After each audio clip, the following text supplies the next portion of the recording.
No matter where your business is today or where you want to take it, you'll get there faster and more profitably with an operating system. Welcome to Team OS, your guide to starting, growing, and optimizing a real estate team.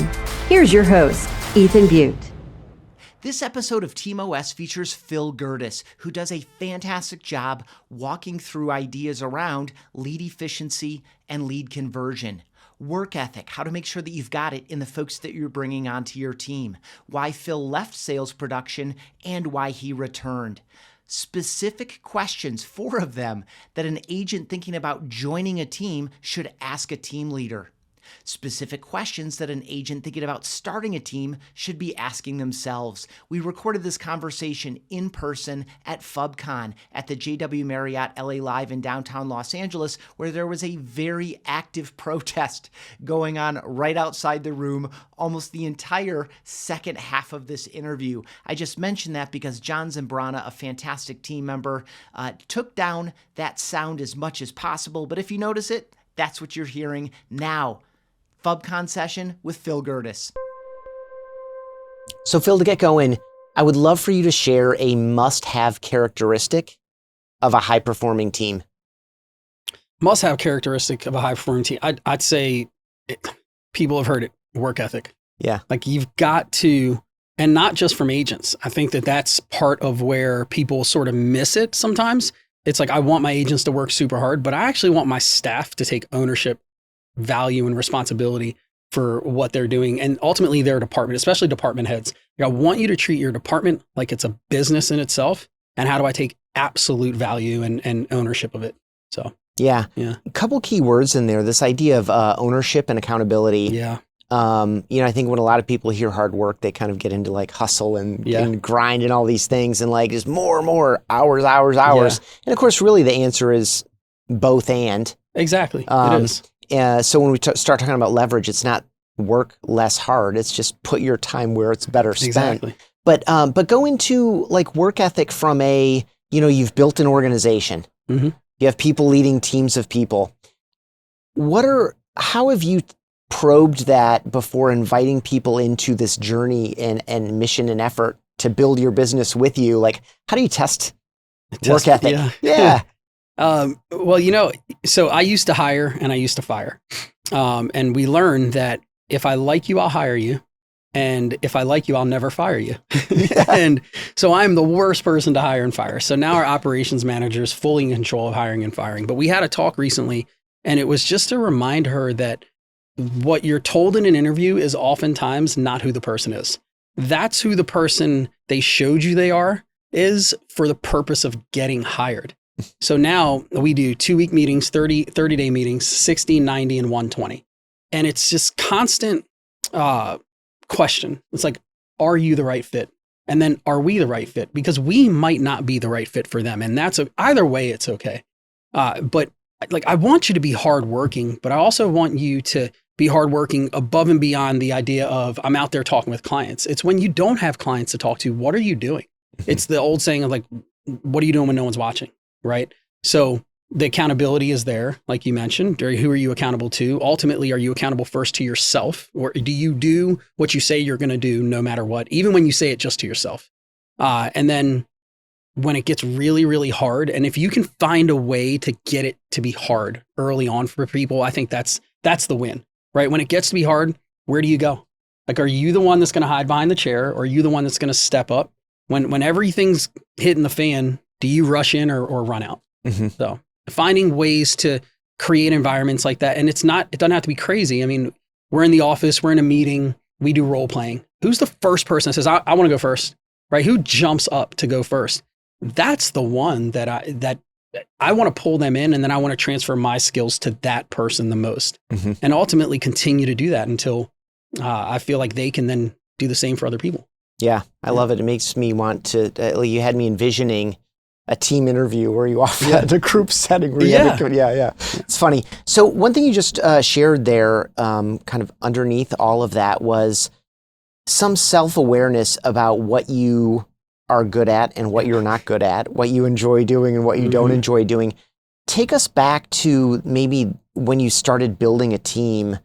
How self-aware were you around these themes, and what was that journey like for you? Because I assume that the level of success you've achieved to date, I assume that you've complemented your strengths and weaknesses, and I assume just the way you I felt that underneath, you did it with some level of intention. Yes. Yeah. So I would say when we first started, it's you wear every hat. You just figure it out, right? You're wearing every hat, you're figuring it out. But the drive from the point when we started to where we are has been, it's not so much like, what am I good at? It's what am I willing to accept that I'm not good at? Mm-hmm. And then what do I do about it? And that's hard. At least it was hard for me as a business owner to say, I'm not the best person to handle this. And I probably should never be handling these situations. So then who do I bring in to handle them for me? And then there's the logistical side, because it's a business. So who do I bring in? What is it going to cost to have them here? How are we going to pay it? How are we going to ensure that we pay it? What does that take from another department or even us personally, my wife and I as business owners? And then just reconciling with the idea that this is a must. Right. So you have to say, here's my strengths, here's my weaknesses. Which one do I want to play towards? And if I want to focus on playing towards my strengths, I need to have someone cover my weaknesses. And I have to accept everything that comes with that, even putting on my humble cap, stepping back and trusting that person. Because if you're not going to trust them, why'd you bring them? Right. So yeah. Really good. You've left sales production? No, I'm still in production. Okay. I left for some time and I came back. Okay. I love it. Yeah, talk about that a little bit. Because I know a lot of people struggle with that in the team building journey. Can I afford to leave production? How do I do that? You've seen both sides of it now. And it sounds like it's layered into this strengths and preferences piece too. So break that down a little bit. So for me, it was a test. Can I leave production? And ultimately I could, but what I found was I left production for the wrong reasons. I left production because it seemed cool. It seemed like what everyone was doing, right? If you're a team leader, if you're a broker, leave production, count on your team. But again, that wasn't where my strength lied. My strengths lied in, like I was just speaking on, conversion. It was with working with the clients and helping people to achieve their goals and their dreams. So why did I leave production in the first place, right? And then it was funny because as soon as I got back in production, not only was I back in production, but what I noticed is I got out of production way too early, not for me, but for my agents. Because once I got back into production, guess what they did? They got back into production, right? Yeah. It was like speed of the leader and follow the leader. So I found that me focusing my attention on how do I convince them, I say convince, but other people say train them, right? But ultimately it's how do I convince them to do the thing? I found that if I stopped trying to convince them and I just did it and I showed them by doing it, they would want to do it. And when they wanted to do it, that's when I circled back around and said, okay, let me support you. Since you want it, let me support you in doing it and achieving what you're looking for. Yeah, I really appreciate that self-awareness and of course the power of modeling. Yeah, we can absolutely teach, coach, train as much as we want, but modeling it is a critical part of being successful in any of those efforts. Agreed. How about an agent thinking about starting a team? Like for you, what was a spark where you knew that was a thing for you, or because I assume you're guiding a lot of folks now, just as a someone people look to for ideas. Yeah. How when people ask you that, what kind of questions do you follow up with, or what are some of a couple of your kind of key guide points? I always knew I wanted to have a team. I came from an industry I had a team. There's 13,000 people on my team. I understood team building, right? That was what I did. Where I live in Maryland, you can't have a real estate team unless you're an agent for 3 years. I didn't know that. So I literally, my first day in, I was like, all right, let's start the team. And my broker was like, no, let's make this clear how this actually works. And I'm happy it happened because it gave me 3 years to figure out everything I didn't want to transfer to someone else, right? And then in my third year, I started figuring out, well, why do people want to work with me? Why would they want to work with me? And then let's bring them on and start mentoring them, because as soon as year 3 hits, we're going to start this team. And I want them to be confident in this is the right team for them. But if someone were to come to me and ask me, what should I do? I want to start a team. Why? It's my first question. What in the back of your mind, what do you see coming from starting this team? Because if you don't see everything, and I mean everything that comes with starting this team, and it's not easy. It is a hard thing to do to deal with people, as we all know, but then deal with people that are counting on you and trusting you and believe in you ultimately, and then believe in the vision and the brand that you're building and the culture that you're hoping to create.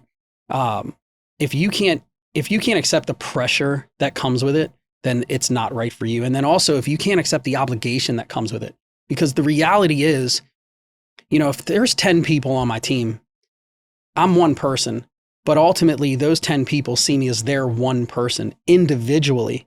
So it's important, in my opinion, as a team leader to say, well, how much am I willing to give to these people? And I can't cut it because this person made me upset today or that, you know what I mean? Like, I have to be willing to give to them, or why would they stay here in the first place? Mm-hmm. And then as time goes by, you build SOPs for how you work with your team. And then ultimately you bring in other people that can take some of the burden from you and then make it easier and allow you to have more time and energy to do all the other things you want to do while building the team. Mm-hmm. So the first question is why? Is it just a cute thing you heard of, or is there real purpose behind why you want to build this team? Yeah, and I feel like the best follow-up question, once you've answered that for yourself, is another question you offer to that response, which is, why would someone else join you in that? Exactly. Like if you don't have that value prop, and I don't mean it from a marketing perspective, like legit, why would someone join you and why would they stay? And I love that you had a ramp into it. Yeah, there you go. Yeah. I read your mind. Yeah. One thing that I do, and it was a broker that dropped this seed in my mind, is I look to treat our agents as our clients. Because I think that a lot of times broker owners or team leaders just look at the person buying or selling a house and say, that's my client. When the reality is that agent is also your client. And it's one thing to serve the buyer seller, but it's a whole other thing to understand that you're also in service to the agents that trust you. And you've got to ask yourself, well, how am I going to be in service to those people? Yeah. I think of agent experience and client experience as two sides of the same coin. As the experience is for the agents, it comes out in the manifestation in the relationship and what it feels like to talk to this person, work with this person, et cetera, et cetera. So you mentioned standard operating procedures, SOP, and you came from running a very, very large team. So I'm sure that was a default for you. I don't know that that's the default for a lot of other folks. As you're out and about engaging with people, talking with people, sometimes giving guidance and suggestions to people, how common would you say it is for people to be vastly immature in regard to what has been standardized and documented? Insanely common. Too common. Yeah. Very common. In fact, on stage, I touched on 3 reasons why I think that people don't make it. And one of them is just it's not an inability. It's not that the knowledge isn't out there. It's an unwillingness to accept what this really takes. And that leans on immaturity. And it's not to say a person is immature. It's their mindset towards the industry is immature. And it's that they've watched too much Bravo or HGTV or $1 Million Listing or Selling Sunset, which kudos to all those guys. Or TikTok. Or everything on TikTok, exactly. And they think that, the goal is to get views. No, the goal is to serve clients. The goal is to be of value. The goal is to be a gift to people. And so much so that they want to transfer that gift to someone else. And that doesn't mean you have to have 1,000 views on a video. It means you need one. Ultimately, you need one from the right one, and you're willing to dive in and support that person. Yeah. So you spoke here at FUBCON about lead conversion. Yes. Generally. And certainly in a market like this, running a profitable business requires a very keen eye toward lead efficiency. Yeah. Right? Getting as many dollars out of every dollar you invest in this and taking advantage of every opportunity. Share a couple high-level tips for a team leader working on improving lead efficiency across, say, a team of 5, 6, 10 agents. Sure. The first tip would be everyone doesn't need to get everyone. Every agent on your team hasn't earned the right to receive every lead, and be okay with that. And that can be tough, especially when you actually care about the people on your team, because you want them to win and you want them to have opportunity. But the fact is, some people are not ready to receive a listing lead. Some people are not even ready to receive a buyer lead.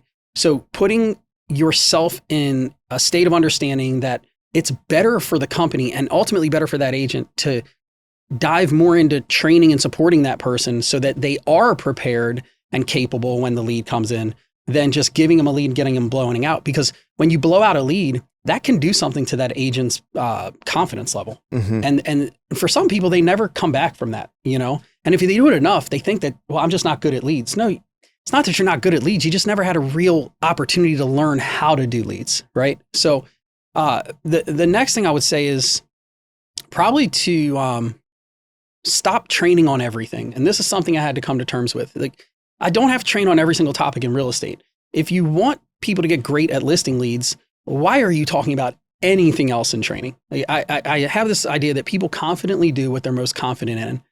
So we made a shift last year. I talked about it from stage where we decided in October, we are only training on listings.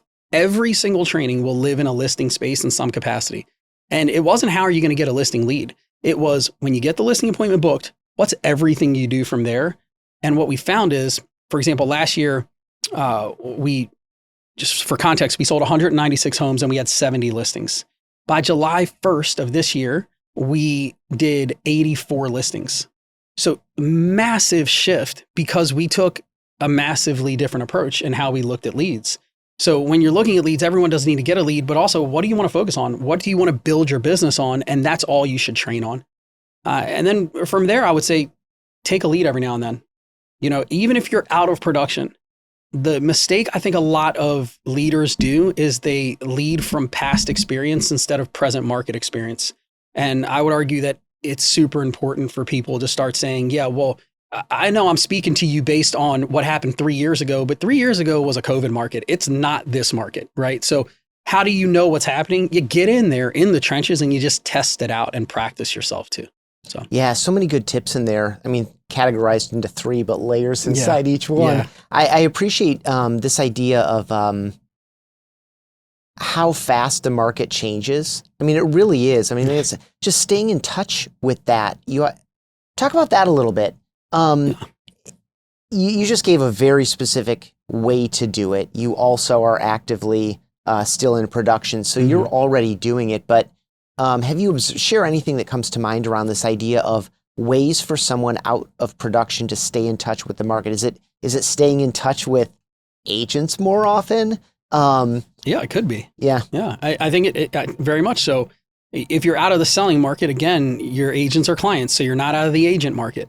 So more than, hey guys, we're having Monday trainings. How about, hey, you guys, what are you doing for lunch today? Why don't we just go shoot it and talk and just break down things? Lunch is on me. Let's talk about anything you want to talk about and understand the mindset of where agents are, because the market, there's a couple sides of it. To me, there's the client perspective, like the buyer seller market.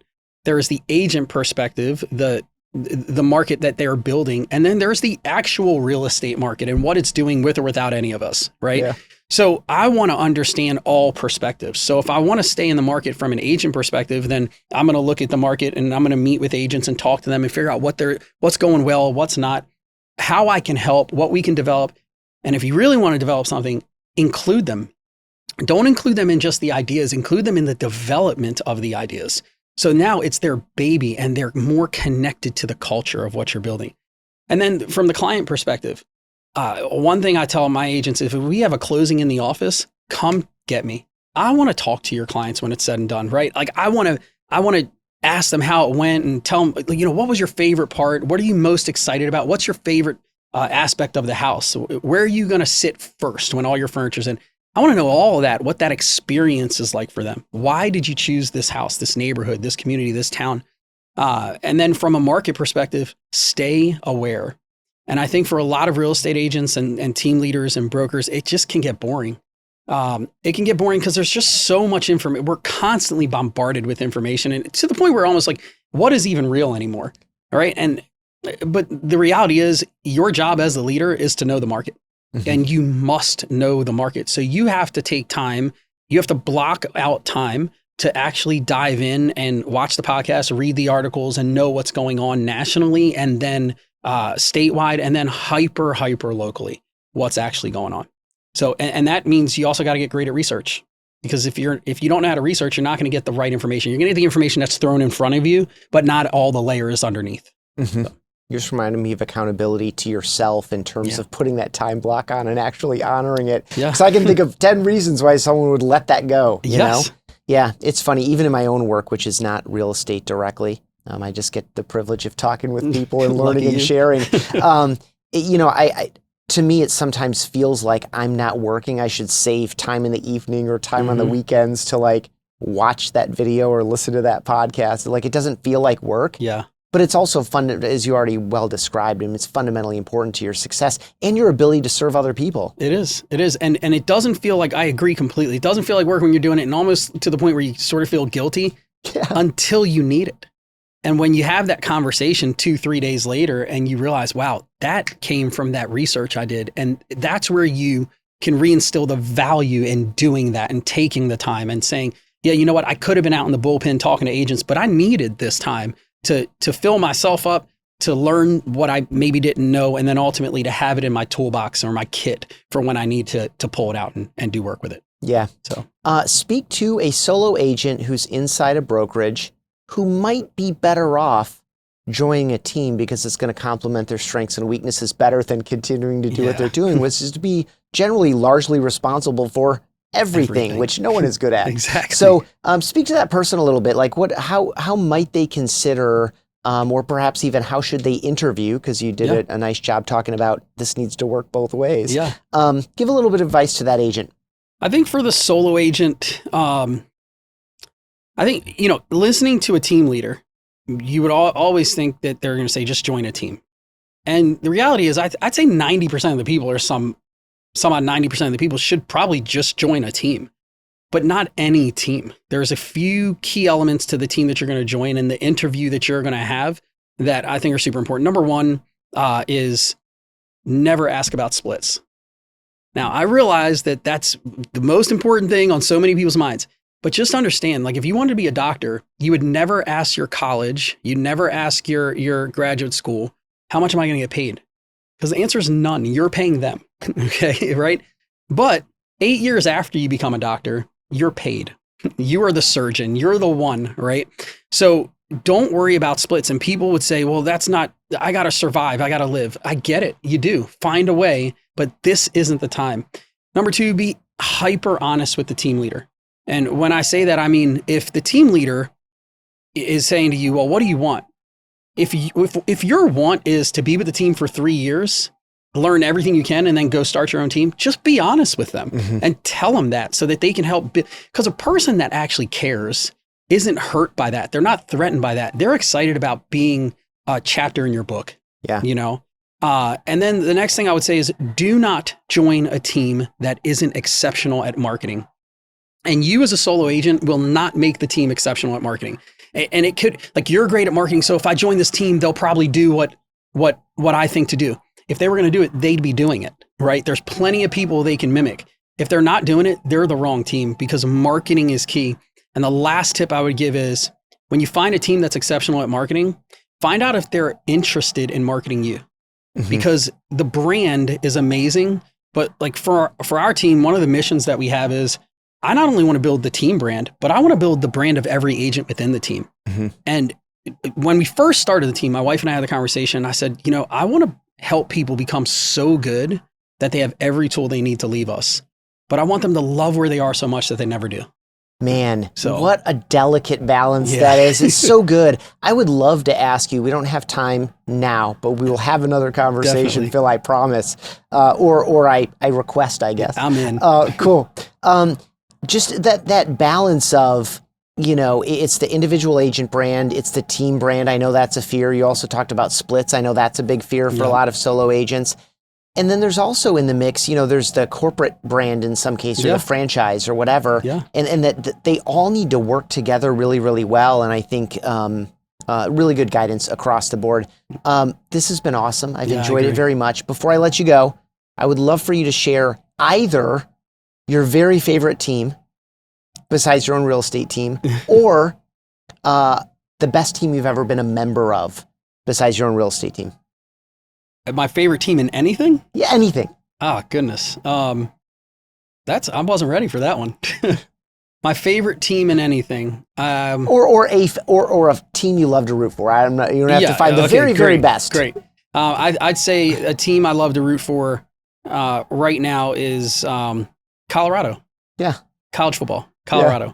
And it's not because of Deion Sanders. Let me say this. It's not because of Coach Prime. It is because of Deion Sanders, Deon. A lot of people don't know Deion Sanders changed his name in college. His stage name is Deion. And it's crazy how he did it. He decided to change his name because people were mispronouncing it and everything.